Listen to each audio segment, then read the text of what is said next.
Good morning friends. आज हम creative intelligence series के 3rd एपिसोड में क्रिएटिव पावर डेवलप करने के 7 फैक्टर्स में से पहले factor combined effect of left brain और राइट ब्रेन डिस्कस करेंगे। हमारे एक्चुअल टॉपिक जाने से पहले ब्रेन के ताल्लुक़ से हमारे जो मिसकॉन्सेप्शंस हैं उसको हम डिस्कस करेंगे। पहला मिसकॉन्सेप्शन ये है कि एक सर्वे के मुताबिक 90% लोगों का ये मानना है कि हम मेंटली वीक हैं, आइदर मेंटली वीक इन वर्ड्स या न्यूमेरिकल में मेंटली वीक हैं या आर्ट में मेंटली वीक हैं या इन कॉम्बिनेशन के साथ हम मेंटली वीक हैं। ये जो मिसकॉन्सेप्शन है 90% लोगों का सर्वे के मुताबिक, रिसर्च बतलाता है कि ये एक मिथ है जो कि गलत है। अगरचे अच्छे टीचर्स एप्रोप्रिएट मेथड्स के साथ अगरचे टीच करें तो हम, चाहे वो वर्ड्स रहने दीजिए चाहे वो आर्ट रहने दीजिए, हर इंसान उसको लर्न कर सकता है और उस एबिलिटी को इम्प्रूव कर सकता है। दूसरा मिसकंसेप्शन ये है कि इंटेलेक्चुअल एक्टिविटीज़ को मेल एक्टिविटीज़ समझा गया और इमोशनल या क्रिएटिव एक्टिविटीज़ को फीमेल एक्टिविटीज़ समझा गया, जिसका रिजल्ट ये निकला कि एकेडमिक्स में वर्ड्स, नंबर्स और लॉजिक को इम्पोर्टेंस दिया गया और इमेजिनेशन, कलर, रिदम, क्यूरियोसिटी को इससे एकेडमिक से निकाल कर बाहर फेंक दिया गया। रॉजर स्पेरी एक साइकोलॉजिस्ट हैं जिन्होंने ब्रेन पर स्टडी किया है, जिसको हम ब्रेन वेव स्टडी कहते हैं। उन्होंने कुछ वॉलंटियर्स को वर्ड्स, न्यूमेरिकल और आर्ट्स पर एक्टिविटीज़ परफॉर्म करने के लिए दिया और उन्होंने ये ऑब्ज़र्व किया कि वो वॉलंटियर्स जो वर्ड्स या न्यूमेरिकल पर एक्टिविटीज़ परफॉर्म किया, उनका लेफ़्ट ब्रेन एक्टिव था और राइट ब्रेन रिलैक्स मोड में था। और ऐसे वॉलंटियर्स जो आर्ट्स पर एक्टिविटीज़ परफॉर्म किए, उनका राइट ब्रेन एक्टिव था और उनका लेफ़्ट ब्रेन रिलैक्स मोड पर था। उनका राइट ब्रेन एक्टिव था और उनका लेफ्ट ब्रेन रिलैक्स मोड पर था। इस ज़मीन पर 2 तरह के लोग रहते हैं, एक हैं नॉर्मल पर्सन्स, दूसरा है क्रिएटिव जीनियसेस। हम नॉर्मल पर्सन्स किसको कहेंगे? नॉर्मल पर्सन्स वो हैं जब इन 2 तरह की एक्टिविटीज़ को जब हम परफॉर्म करते हैं, जैसे कि वर्ड्स हैं, logic, numbers, sequence, linearity, analysis और लिस्ट्स, इस तरह की एक्टिविटीज़ हम जब परफॉर्म करते हैं तो नॉर्मल पर्सन्स का लेफ़्ट ब्रेन एक्टिव रहता है और राइट ब्रेन रिलैक्स मोड में रहता है। और यही नॉर्मल पर्सन्स जब rhythm, special awareness, dimension, imagination, day dreaming, colour, holistic awareness पर एक्टिविटी परफॉर्म करते हैं तो इनका राइट ब्रेन एक्टिव रहता है और लेफ्ट ब्रेन उनका रिलैक्स मोड पर रहता है।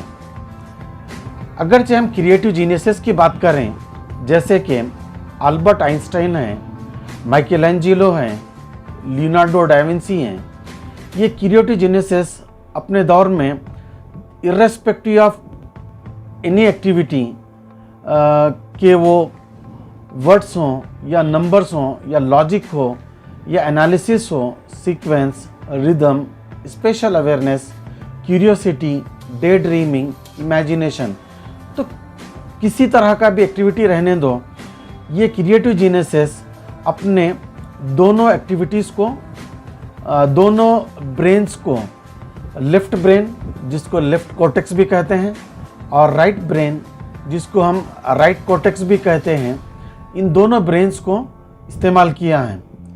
जैसे कि मिसाल के तौर पर अगर हम अल्बर्ट आइंस्टाइन की बात करें तो अल्बर्ट आइंस्टाइन को स्कूल में पूर परफॉर्मेंस की वजह से उनको टर्मिनेट कर दिया गया था, लेकिन बाद में यही अल्बर्ट आइंस्टाइन अपने दोनों ब्रेन्स को, लेफ्ट ब्रेन और राइट ब्रेन को, दोनों को साइमल्टेनियसली इस्तेमाल करके एक ग्रेट क्रिएटिव जीनियस के सामने, हमारे सामने उनका नाम आता है। उनके ब्रेन इस तरह से काम करते थे कि वो नंबर्स को उनका लेफ्ट ब्रेन रिसीव करता था, फिर ये इंफॉर्मेशन को उनका राइट ब्रेन, ये इंफॉर्मेशन, लेफ्ट ब्रेन का इंफॉर्मेशन वो सेंड करते थे अपने राइट ब्रेन को। वहाँ पर इमेजिनेशन के ज़रिए से, उनके राइट ब्रेन के इमेजिनेशन के ज़रिए से इस नंबर्स को प्रोसेस करते थे। फिर इस प्रोसेस्ड नंबर्स को, न्यूमेरिकल को, राइट ब्रेन में जो प्रोसेस हुआ है उसको वो फिर अगेन लेफ्ट ब्रेन को सेंड करते थे एनालिसिस के लिए।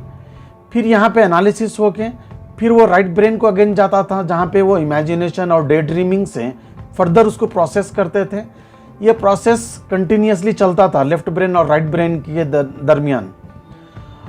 फिर कंटिन्यूसली प्रोसेस चलने के बाद जब वो एक सेटिस्फैक्ट्री रिजल्ट पर रीच करते थे तो उनके वो कॉन्शियस माइंड और सबकॉन्शियस माइंड में वो सेव हो जाता था। इसी तरह से चाहे आप माइकल एंजेलो की बात करें या लियोनार्डो डा विंची की बात करें, तो वो कौन सी भी एक्टिविटी अपने परफॉर्म करने दो, वो साइमल्टेनियसली अपने लेफ्ट कॉर्टेक्स और राइट कॉर्टेक्स को यूज़ करते थे, इसीलिए वो क्रिएटिव जीनियसेस कहलाए। तो यहाँ इस स्लाइड में हम ये समझने की कोशिश की है कि नॉर्मल पर्सन्स अपना एक ही ब्रेन यूज़ करते थे, इधर लेफ्ट ब्रेन और राइट ब्रेन, और क्रिएटिव जीनियसेस अपने साइमल्टेनियसली दोनों ब्रेन्स को इस्तेमाल करते थे। एक एक्टिविटी हम परफॉर्म करेंगे जहाँ पर हम समझने की कोशिश करेंगे कि हम एक एक्टिविटी में दोनों ब्रेन्स को, लेफ्ट ब्रेन और राइट ब्रेन को कैसे इस्तेमाल कर सकते हैं। ये एक्टिविटी मैं अपने तौर पर, अगरचे मैं इस्तेमाल करूँ मेरे लेफ्ट और राइट ब्रेन को, मैं कैसे करूँगा, मैं उस तरह से परफॉर्म किया हूँ मैं यहाँ पर। तो इसी तरह का कोई आप दूसरा अपना प्रॉब्लम लें और उसको आप लेफ्ट ब्रेन और राइट ब्रेन को साइमल्टेनियसली यूज़ करके अपने एक्टिविटी को, अपने प्रॉब्लम को सॉल्व करने की कोशिश करें। देखें कि आपको कैसे क्रिएटिव आइडियाज़ आते हैं। तो ये आइए एक्टिविटी की तरफ बढ़ते हैं। तो एक्टिविटी ये है कि how can I earn great amount of money. ये जो मेरा प्रॉब्लम है, लाखों लोगों का भी ये प्रॉब्लम है, कॉमन प्रॉब्लम है ये। तो इस तरह से मैं ये एक्टिविटी को लिया है। तो how can I earn great amount of money, तो हम समझने की कोशिश करेंगे कि इस प्रॉब्लम को सॉल्व करने के लिए हम कैसा लेफ़्ट ब्रेन और राइट ब्रेन साइमल्टेनियसली इस्तेमाल कर सकते हैं, ताकि हमें क्रिएटिव आइडियाज़ आएँ और हम इस क्रिएटिव आइडियाज़ के ज़रिए से हम लार्ज अमाउंट ऑफ मनी हम अर्न कर सकें। तो फर्स्ट हमको ये करना है कि हम एक definite amount with definite date decide करें, जो कि प्योरली लेफ्ट ब्रेन एक्टिविटी है। इस डेफिनेट अमाउंट और डेफिनेट डेट को हम एक पेपर पे लिख लें। उसके बाद कॉम्बिनेशन के साथ लेफ्ट ब्रेन और राइट ब्रेन के हम पावर को गेन करने की कोशिश करेंगे। स्पेशली हमारा जो एक्टिविटी है ग्रेट अमाउंट ऑफ मनी को अर्न करने का, उसके अंदर हमें दो तरह के पावर्स की हमें ज़रूरत है। एक है स्पिरिचुअल पावर, दूसरा है power of subconscious mind. Spiritual power हमें प्रेयर्स के ज़रिए से मिलेगा और पावर ऑफ सबकॉन्शियस माइंड हमें अफर्मेशंस के ज़रिए से मिलेगा। तो ये जो दो चीज़ें जब हम करते हैं तो हमारा ये लेफ्ट ब्रेन और राइट ब्रेन साइमल्टेनियसली हमारे एक्टिव रहते हैं। अब यहाँ पे क्रिएटिव आइडियाज़ के लिए जनरली मैं जो करता हूँ, यहाँ पे मैंने लिखा है, मैं ब्रिस्क वॉक करता हूँ ब्रीज में, यानी जब हल्की हल्की ठंडी सी हवा रहती है स्पेशली अर्ली आवर्स में, तो उसमें अगरचे मैं ब्रिस्क वॉक करूँ तो मुझे अच्छे आइडियाज़ आते हैं। फिर मैं उस आइडियाज़ को आराम से बैठकर मैं उसको लिख लेता हूँ, फिर उसकी मैं एनालिसिस करता हूँ। तो ये कॉम्बिनेशन होगा लेफ्ट ब्रेन और राइट ब्रेन का। इसी तरह से मुझे आइडियाज़ आते हैं जब मैं बस या ट्रेन में ट्रैवल करूं, स्पेशली जहां पे मैं विंडो सीट पर बैठता हूं और विंडो सीट पर बैठकर हल्का सा मैं विंडो को ओपन कर लूं। ये एसी बस या एसी ट्रेन ना हो, बल्कि नॉर्मल स्लीपिंग क्लास हो जहां पे मैं विंडो को ओपन कर सकूं, और बाहर की जब मुझे हल्की हल्की हवा मुझे टच करती हैं तो भी मुझे आइडियाज़ आते हैं। अगेन मैं इस आइडियाज़ को मैं लिख लेता हूँ, फिर इसकी मैं एनालिसिस करता हूँ। फिर मुझे आइडियाज़ मॉर्निंग वॉक में भी आते हैं, तो इसी तरह से मैं उनको लिख लेता हूँ, फिर उसकी एनालिसिस करता हूँ। मैं डे ड्रीमिंग करता हूँ, डे ड्रीमिंग बहुत ज़्यादा करता हूँ मैं डे ड्रीमिंग। तो डे ड्रीमिंग में भी जो मुझे आइडियाज़ आते हैं उसको मैं लिख लेता हूँ, उसकी मैं एनालिसिस करता हूँ। और स्पेशली अगरचे मुझे आइडियाज़ की ज़रूरत होती हैं जहाँ पे मैं चाहता हूँ कि मैं थ्रू स्पिरिचुअलिटी मुझे अच्छे आइडियाज़ आएँ, बेहतर से बेहतर आइडियाज़ मुझे आएँ, तो मैं 3 बजे जाग जाता हूँ, जहाँ पे मैं फ्रेश होके मैं कुछ प्रेयर वगैरह कुछ कर लेता हूँ। उसके बाद अगरचे मैं मेरे प्रॉब्लम को अगरचे मैं थिंक करने लगूँ तो मुझे अच्छे आइडियाज़ आते हैं।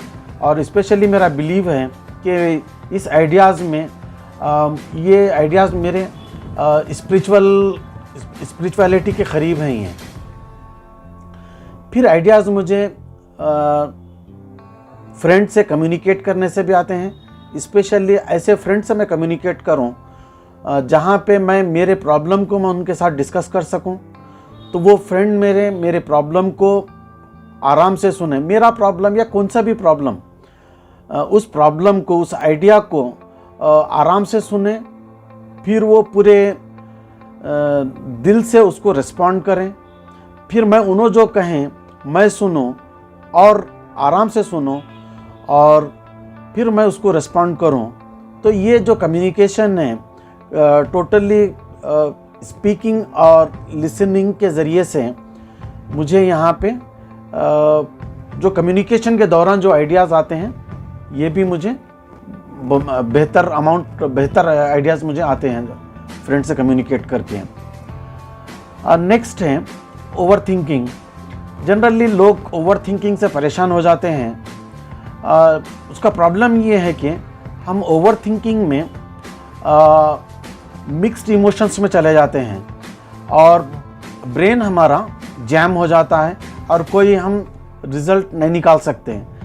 लेकिन एक स्पेसिफिक प्रॉब्लम पे अगर आप डीप थिंकिंग या ओवर थिंकिंग करते हैं, हो सकता है ओवर थिंकिंग के दौरान मुझे कोई आइडिया ना आए, लेकिन ओवर थिंकिंग के बाद जब मैं रिलैक्स हो जाता हूँ और मैं दूसरी कोई एक्टिविटी परफॉर्म करने लगता हूँ, जैसा कि मैंने अभी डिस्कस किया है कि वॉकिंग करता हूँ मैं ब्रीज में या ट्रैवल करता हूँ बस या ट्रेन के दौरान, तो ओवर थिंकिंग के बाद जब मैं इस तरह का ब्रेक जब मैं लेता हूँ तो मुझे अच्छे आइडियाज़ आते हैं। फिर मैं उसको लिख लेता हूँ,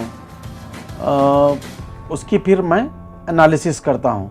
तो ये तमाम जो आइडियाज़ जनरेट हुए हैं, चाहे वो वॉकिंग करना हो ब्रीज में, चाहे वो बस या ट्रेन में ट्रैवल करना हो, ये तमाम को मैं फिर एक पेपर पे अगर लिख लूँ तो मेरे सामने अब नंबर ऑफ़ आइडियाज़ हैं। उस नंबर ऑफ़ आइडियाज़ की फिर मैं एनालिसिस करूँ, फिर मेरे लिए क्या बेहतर हो सकता है उसको मैं आगे नेक्स्ट स्टेप में लेकर जाऊँ।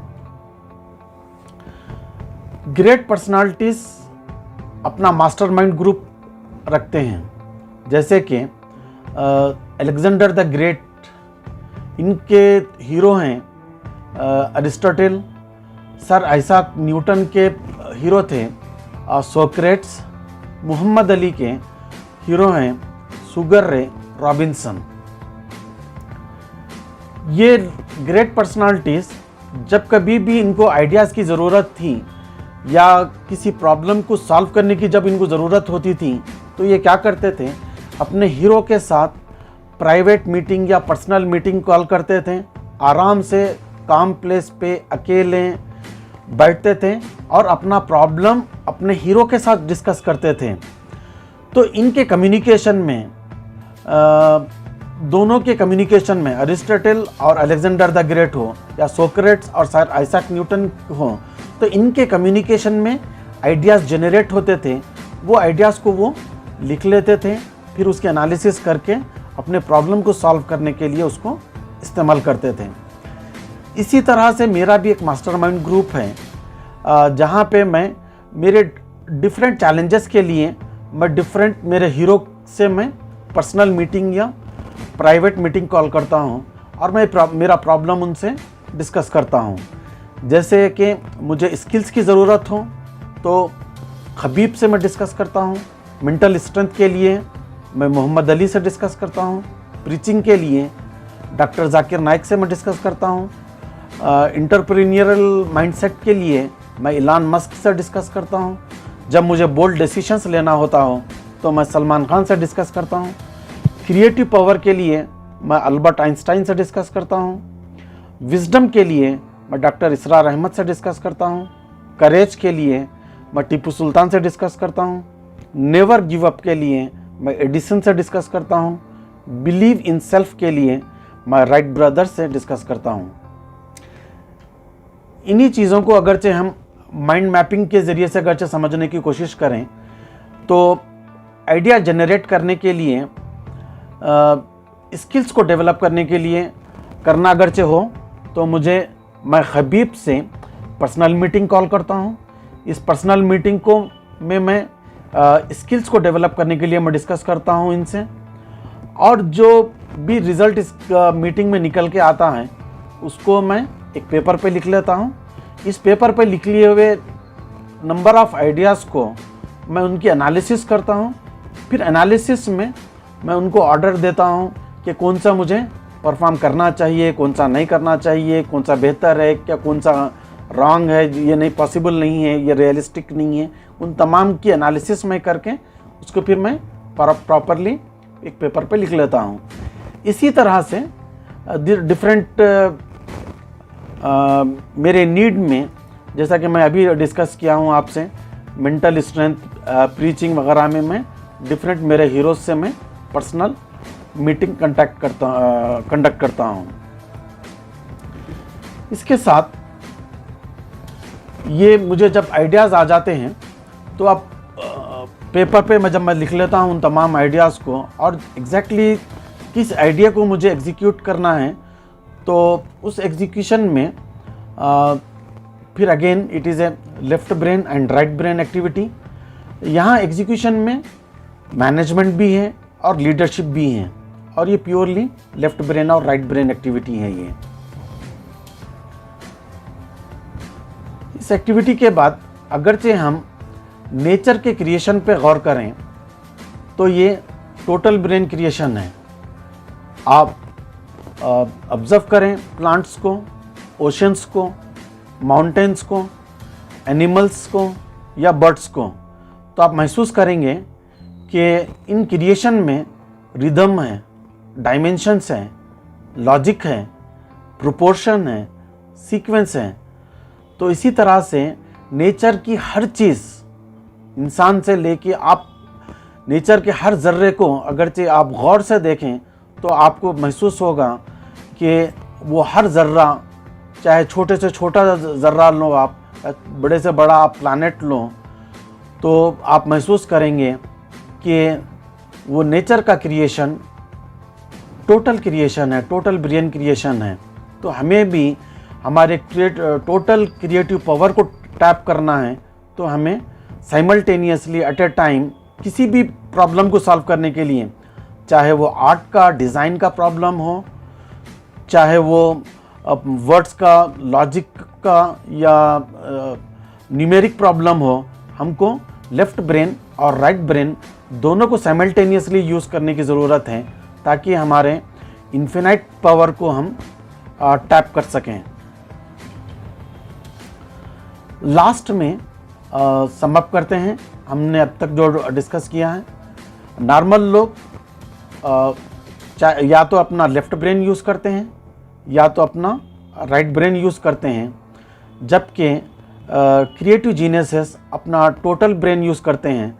इसीलिए उन्हें उनका क्रिएटिव पावर इन्फिनाइट हो जाता है।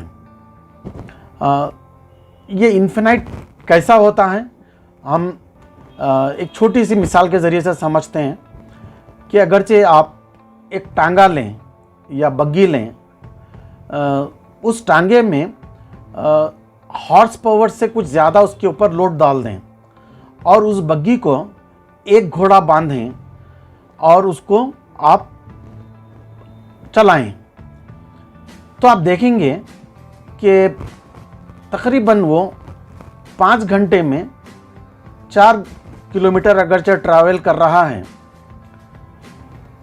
तो एक घोड़े को रिप्लेस करके आप अब 2 घोड़े बांध दें उसी बग्गी को और उसमें उतना ही लोड रखें।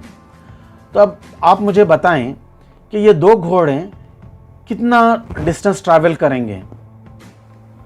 आप में से बहुत से लोग कहेंगे कि ये 2 घोड़े 8 किलोमीटर का डिस्टेंस ट्रैवल करेंगे, जो कि गलत है। ये 2 घोड़े अगरचे हम बांधें तो 8 किलोमीटर नहीं ट्रैवल करेंगे, बल्कि ये 100 किलोमीटर का डिस्टेंस ट्रैवल करेंगे। इसको हम सिनर्जेटिक इफेक्ट कहते हैं। तो बिल्कुल इसी तरह से हमारा ब्रेन काम करता है कि हम 2 ब्रेन्स अगरचे यूज़ कर लें, तो इन दोनों का सेपरेटली अगरचे हम ऐड करें तो जो हमारा रिज़ल्ट आता है वो रिज़ल्ट नहीं रहता, बल्कि हमारा ब्रेन का जो हमारा क्रिएटिव पावर इन्फिनाइट हो जाता है।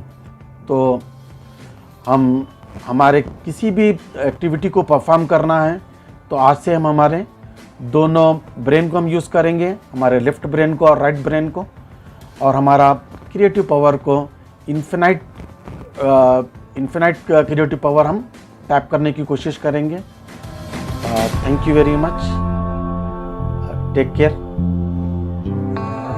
God bless you.